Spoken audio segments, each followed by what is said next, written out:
Tā, dodamies uz tā saucamo pagaidu okupācijas līniju.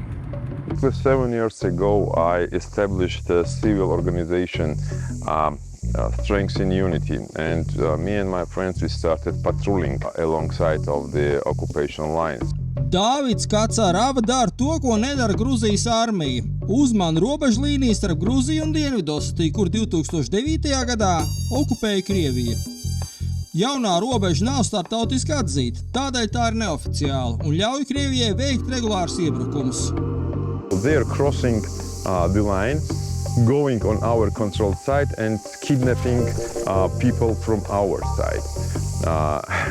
Yeah, it sounds crazy really, but this is a statistic. Since 2008, in both regions, in Samachablo and in Abkhazia, there were kidnapped 3,600 people in that 16 years period.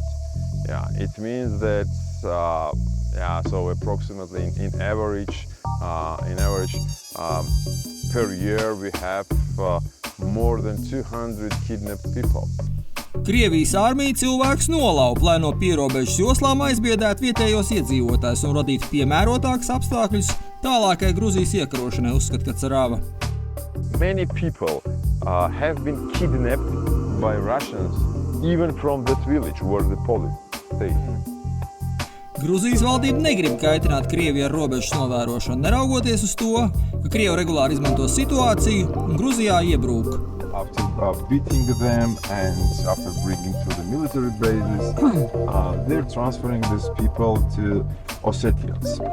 And Ossetians are providing them court sessions. And sentencing them to the administrative penalty or to the, for example, to the jail even. And then some of them are released, but some part of these kidnapped people are then sitting in the jail. For example, nowadays, Russians and Abkhazians totally have 7 or 8 prisoners. Skats ir brīnišķīgs, bet te ir arī diezgan bīstama vieta, tāpēc, ka šeit dažus metrus no mums ir līnija, kur beidzas brīvā Gruzija un sākas okupētā teritorija. No Gruzijas puses neviens šo teritoriju, vismaz cik mēs šodien redzējām, nekontrolē. Krievija tieši pretēji pie brīvās Gruzijas robežlīnijas iekārtojas militārās bāzes. The red buildings and towers, etc. This is Russian military base. Here we have the line at the river, so which you see that green point there. Yeah. So this is a banner which displays that is a state border of so-called Republic of South Ossetia. Dienā, kad filmējam, ir ienākušas ziņas par jaunu Krievijas militāro objektu. To pamanīs kāds vietējais iedzīvotājs. Dodamies robežas virzienā. That's information, so it's really very strange. Yeah, we haven't been here for a while in this area, but it sounds very strange that they have built a base. Noskaidrot, ko Krievija sabūvējas vietās, ko Gruzija nekontrolē, nav tik vienkārši. Jāveic 3 stundu kāpiens. Kā, gan kalnā? Esmu uzvesti Gruzijas kalna galā. Tur uz to puses ir okupētā Gruzijas daļa. Apkārt nav nevienas dzīves dvēseles, kaut kādi 5 km attālumā no šejienes. Pēc dažām stundām esam nonākuši punktā, kur iespējams palaist dronu uz Krievijas okupēto daļu. Atklājas jauns militārās infrastruktūras objekts. I think that's like a checkpoint. So, yeah, this is they are using some locals' house for the checkpoints, and every weekend on Saturday or Sunday or both days they are going up on the on our controlled part. So that mountain, there is a Russian post. They almost 5 years ago, they additionally captured and occupied additionally 30 hectares of territory, and 250 hectares are now under the status of the fear zone. Is this the object, yeah? Yeah, this This is new, yeah? Yeah, this new one. Dāvids ir viens no tiem, kurus policija brutāli piekāva protesta akcijas laikā pret ārvalstu aģentu likumu. Vajadzēja labu brīdi pavadīt slimnīcā. Gruzijas parlamenta pieņemtais ārvalstu aģentu likums attiec uz nevalstisko organizāciju Mountain Resort Shield. Kā stāsta tās vadītājs Georgijs Salukvadze, viņš sargā Gruzijas skaistākās vietas no turisma industrijas iejaukšanās. Georgijs organizē protesta akcijas. Pavasarī viņam izdevās sarīkot plašu 5 km gājienu no Tbilisī centra līdz iekšlietu ministrijai, protestējot pret to, ka policija piekauj cilvēkus. Pretty different people with the different backgrounds. We kind of have a little experience how to organize. Protesta gājienu Georgijs ar draugiem sarīkoja 24. maijā. Šajā dienā esam klāt. Pie Gruzijas parlamenta pulcējas ļaudis. Satiekam Nadimu Hmaladzi. Viņš ir Gruzijas leģiona kareivis Ukrainā, piedzīvojis visas kara šausmas. Viņam par valdību ir skaidrs viedoklis. Наше правительство – это чисто русское правительство. Да? Это администрация Путина. И они 12 лет народу обманывают. Да, мы европейские страны, мы интегрируемся в Европе, так, это все ерунда была. 83 депутата, они все СБшники. Они все агенти ФСБ. Cisnami uz šo protesta akciju ir atbraukusi no Ņujorkas. Viņai ir svarīgi būt kopā ar tautiešiem valstī svarīgā brīdī, kad valdība griežas atpakaļ, lai vestu valsti Krievijas virzienā. It's very important for my country. We want progress and integrate to the European Union and NATO, and this is a very important moment for Georgia. But our government is absolutely pro-Russian, and they just look in Putin's eyes, what he says. But the people, we all are fighting for our democracy and freedom, and I think we will win. Kad protestē Tbilisī, tas ir pamanāmi. Tie nav latvieši, kas vāc parakstus vai klusi ar plakātiem stāv pie Saeimas. Grūzīni izmanto visas iespējamās akustiskās iekārtas. Uz džipa ir izveidojuši platformu, lai būtu ērti gan akustikai, gan operatoriem. Kā bitīts no visiem pilsētas un valsts nostūriem, sanāk ļaudis. Satiksme tiek apturēta un gājiens dodas ceļā.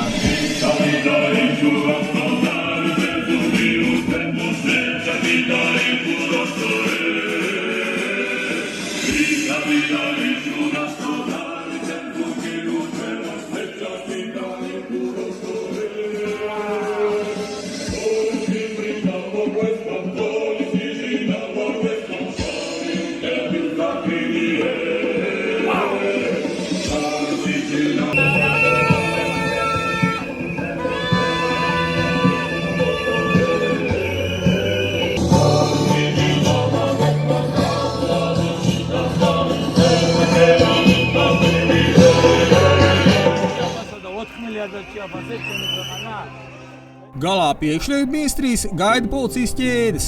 Kārtības sarga acīs ir visa emocija gamma. Protestētāju vidū ir mammas, brāļi, draugi un draudzenes. Taču jāpilda pavēle, jāstāv un jāsargā.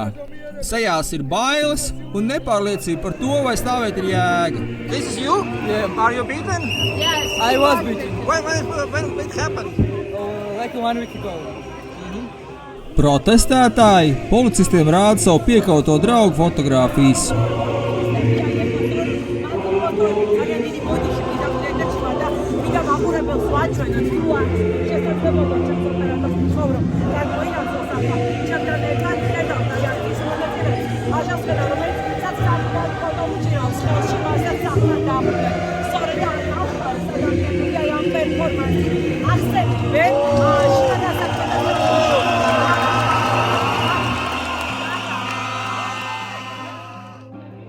Satiekam Gruzijas parlamenta deputāti Kaču Dekonoīdzi. Viņi protestē pret Dāvida Kacaravas piekaušanu. Stāsta, ka opozicionāru piekaušanā iesaistīti ne tikai policisti, bet arī tatuškas. Speciāli varas iestāžu nolīgt izsidēja, kā savulaik Ukrainā. Un deputāti zina, par ko runā, jo pirms 9 gadiem bijusi Ukrainas policijas priekšniece. Dekano ideja ir Gruzijas un Ukrainas dubultpilsonība. All the people had been beaten up by the police and also had been beaten up by titushkis. So thank you very much for coming here, and probably you are aware what is going on in Georgia. So I mean, this is not only him, but actually all of the people, activists and youngsters, they had been ambushed by titushkis in balaclavas. Who organized those titushkas? The government. So I mean, Katsarama, he's a chair of the opposition party. Yeah. And, I met him yesterday. Yeah. Yes, and actually, you know, I mean, it is organized by the government, all of it. Because, you know, no one had been arrested when all these people had been ambushed and there had been a violence. No one. Actually, as a member of the parliament, we had a lot of, we requested the investigation, but unfortunately, you know, just nothing happened. Nothing happened because state institutions, Ministry of Interior, everybody, all the state institutions out there under the tycoon Ivanišvili, I mean, oligarcha, Russian oligarch, and this is all about the geopolitical choice of Georgia. Okay, thank you.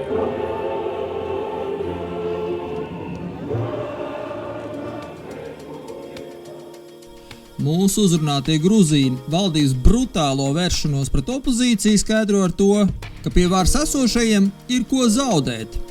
Vietēji iedzīvotāju situācija Gruzijā salīdzina ar laiku pirms 2014. gada, kad Ukrainā valdīja Viktora Janukoviča režīms.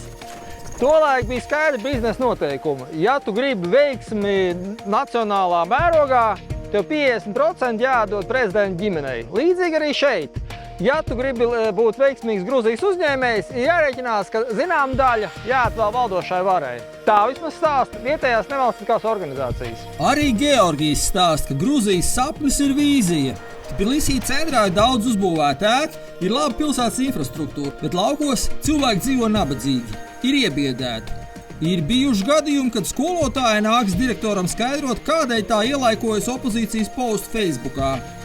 Ekonomikas pamatā ir korupcija un likuma mīdīšana ar kājām. There was really big explosion. People from Ukraine, from Russia, from Baltic countries. There was a lot of investments in this field. A lot of people from that countries used to come and used to buy the properties in Georgia. Now it's totally stopped. And a lot of developers are on the edge of the bankrupt. Oh, why? Yes, because there are, first of all, these companies doesn't work really honest. They are not honest businesses. A lot of people understand that the core doesn't work properly in Georgia. The private investors and owners, they have a lot of obstacles in Georgia court, and it's obvious that they are on a side of the companies which are related to the government or which are really protected to the government authorities. So it calls corruption. And a lot of people, the people from Emirates, for example, they understand that it's terrible investment atmosphere right now in Georgia, and they stop investing the money. So in Batumi, on the seaside of the, or same as in the mountain resorts, like mostly, I mean the ski resorts, Pakuriani, Gudauri. So it's really stopped, and now it's a very hard time for them because all these facilities and these developers, they can't sell any properties right now. Tomēr ir kāda nozare, kas piedzīvo īstu bumu. Tbilisī centrālās ielas ir pilnas ar kriptovalūtas automātiem, kuru var iemaksāt skaidru naudu un uz kriptomaciņu dabūt bitcoinus, ethereums un Ilona Maska producētos dogcoinus. Tā, nu es nopirkšu pa 100 lāriem bitcoins. Tas ir kādi 40 eiro. Nu labi, 35 tur. Tūliņ uzliksim naudiņu.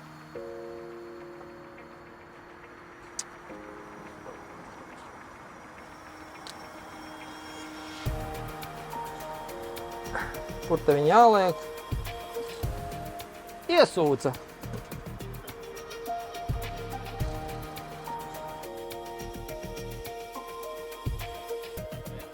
Un es dabūnu 0,00049 bitcoins. Urā! Arī Latvijā kriptovalūta nav nekas nelegāls, tomēr kripto skaidrās naudas automāti paver iespēju ienākt valstī naudai, kur nevienam nav nekādas iespējas izkontrolēt. Šie automāti piederot Gruzijas valdībai pietuvinātiem personāžiem.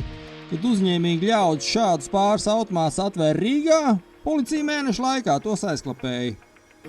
Kad Sarava stāsta, ka esošais oligarha režīms jau labu laiku valsts ekonomiku pārorientējas austrumu virzienā. Piemēram, osta, kas agrāk apkalpoja NATO kravas, tagad piederot ķīniešiem.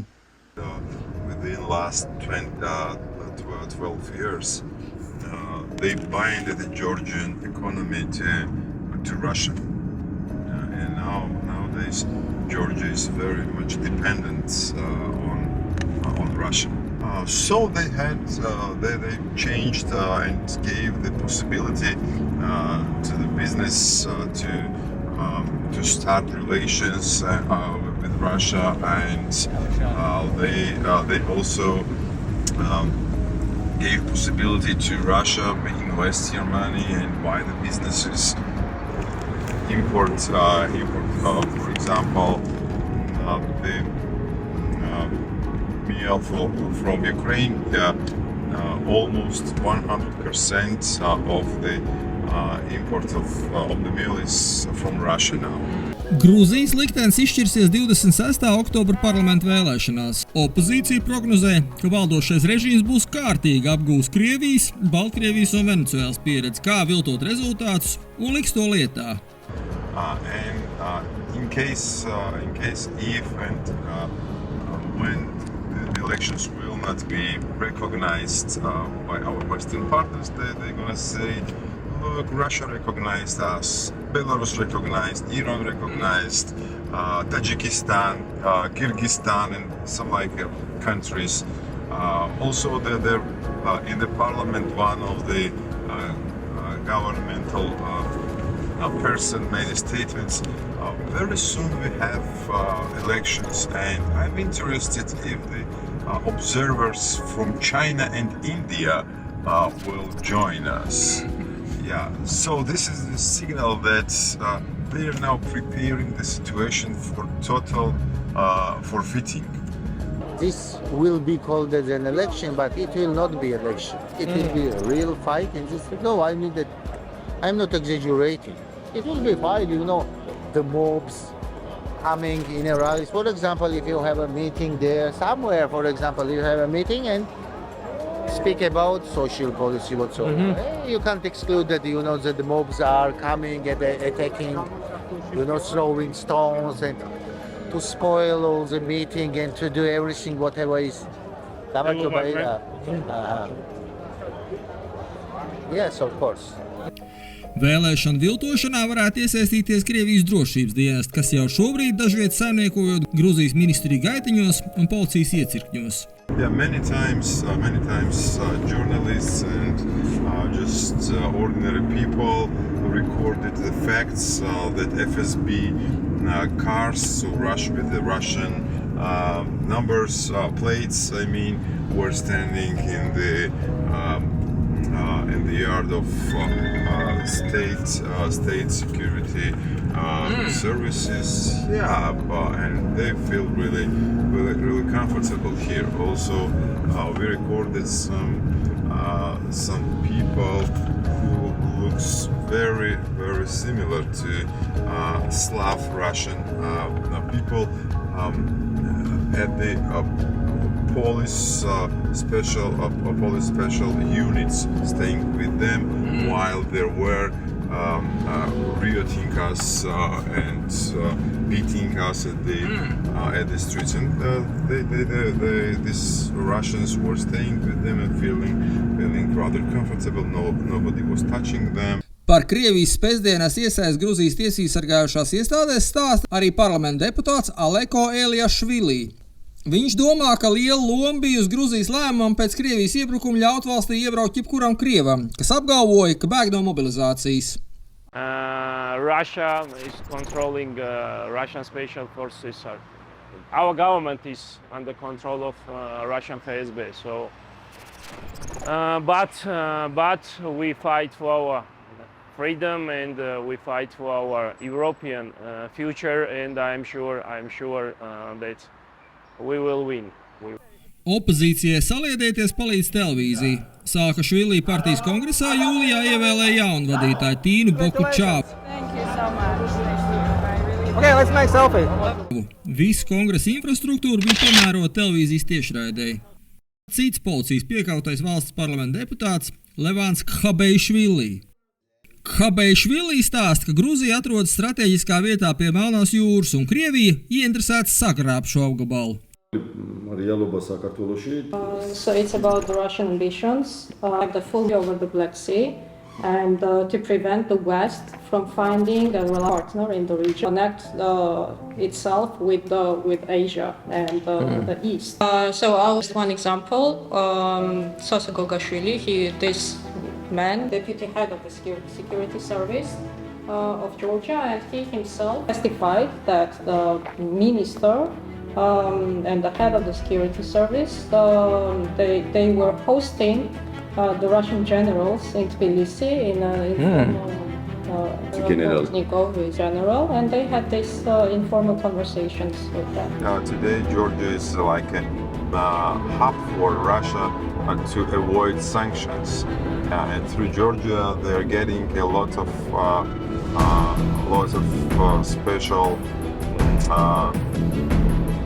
special devices and many things what they need for their military purposes. And this is probably the reason why now they are not invading Georgia. But when the situation changes, they could do it. Jo tuvāk vēlēšanas, jo Gruzijas varas iestādes kļūst agresīvākas. Jūlija beigās Ukrainas kara veterāni Nadim Humalidzi un daudz cits, kas karoja Ukrainā, Gruzijas drošības dienests ir izsaucis uz nopratināšanu. Viņi kā esot plānojuši valsts apvērsumu un teroraktus. Un kāda sagadīšanās? Mēnesi iepriekš Krievijas tiesa Gruzijas leģionu pasludināja par teroristisku organizāciju. Pašreizējās Gruzijas valdības palikšana pie varas pēc 26. oktobra draud ne tikai ar aizvērtiem vārtiem uz Eiropu, bet arī ar Gruzijas iekļaušanu Krievijas kara mašīnā cīņā pret Ukrainu. Tieši tāpat, kā tas bija Baltkrievijā. Vai paši Gruzīni to saprot? Rādīs laiks.